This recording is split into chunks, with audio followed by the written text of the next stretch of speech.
आज का टॉपिक है संविधान सभा की कार्यप्रणाली। संविधान सभा की पहली बैठक 9 दिसंबर 1946 को हुई।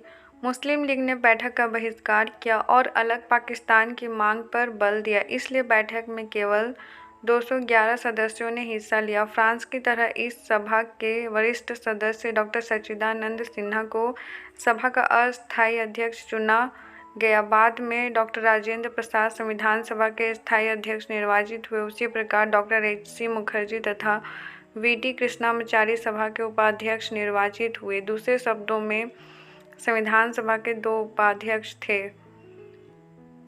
उद्देश्य प्रस्ताव 13 दिसंबर 1946 को पंडित नेहरू ने सभा में ऐतिहासिक उद्देश्य प्रस्ताव पेश किया। इसमें संवैधानिक संरचना के ढांचे एवं दर्शन की झलक थी।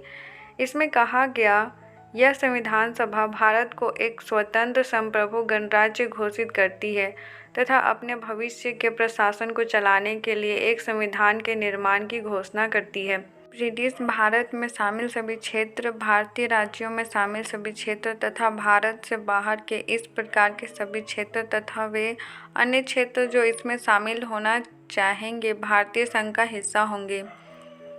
उक्त वर्णित सभी क्षेत्रों तथा उनकी सीमाओं का निर्धारण संविधान सभा द्वारा किया जाएगा तथा इसके लिए उपरांत के नियमों के अनुसार यदि वे चाहेंगे तो उनकी अवशिष्ट शक्तियां उनमें निहित रहेंगी तथा प्रशासन के संचालन के लिए भी वे सभी शक्तियां केवल उनको छोड़कर जो संघ में निहित होंगी इन राज्यों को प्राप्त होंगी। संप्रभु स्वतंत्र भारत की सभी शक्तियां एवं प्राधिकार इसके अभिन्न अंग तथा सरकार के अंग सभी का स्रोत भारत की जनता होगी।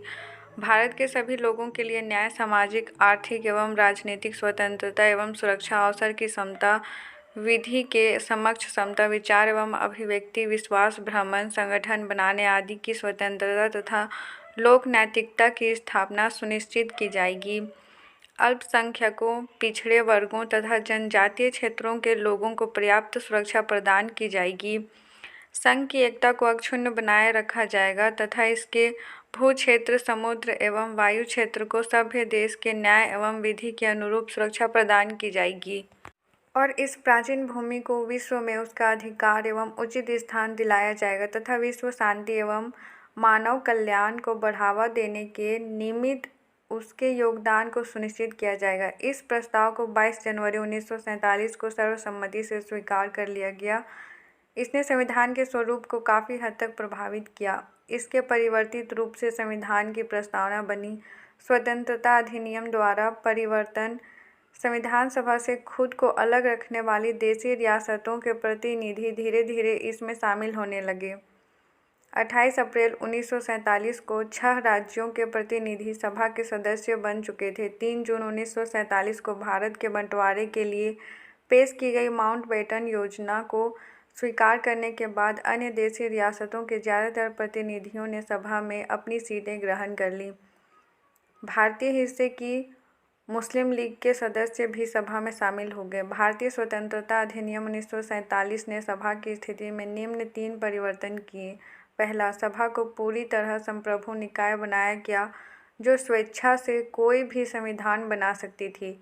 इस अधिनियम ने सभा को ब्रिटिश संसद द्वारा भारत के संबंध में बनाए गए किसी भी कानून को समाप्त करने अथवा बदलने का अधिकार दे दिया। दूसरा, संविधान सभा एक विधायिका भी बन गई। दूसरे शब्दों में कहा जाए तो सभा को 2 अलग अलग काम सौंपे गए। इनमें से एक था स्वतंत्र भारत के लिए संविधान बनाना और दूसरा था देश के लिए आम कानून लागू करना। इन दोनों कार्यों को अलग अलग दिन करना था। इस प्रकार संविधान सभा स्वतंत्र भारत की पहली संसद बनी। जब भी सभा की बैठक संविधान सभा के रूप में होती, इसकी अध्यक्षता डॉक्टर राजेंद्र प्रसाद करते और जब बैठक बतौर विधायिका होती तब इसकी अध्यक्षता जी.वी. मावलंकर करते थे। संविधान सभा 26 नवंबर 1949 तक इन दोनों रूपों में कार्य करती रही। इस समय तक संविधान निर्माण का कार्य पूरा हो चुका था। तीसरा, मुस्लिम लीग के सदस्य पाकिस्तान में शामिल हो चुके क्षेत्रों से संबंध भारतीय संविधान सभा से अलग हो गए। इसकी वजह से सन 1946 में माउंटबेटन योजना के तहत तय की गई सदस्यों की कुल संख्या 389 सीटों की बजाय 299 तक आ गिरी। भारतीय प्रांतों औपचारिक रूप से ब्रिटिश प्रांत की संख्या 296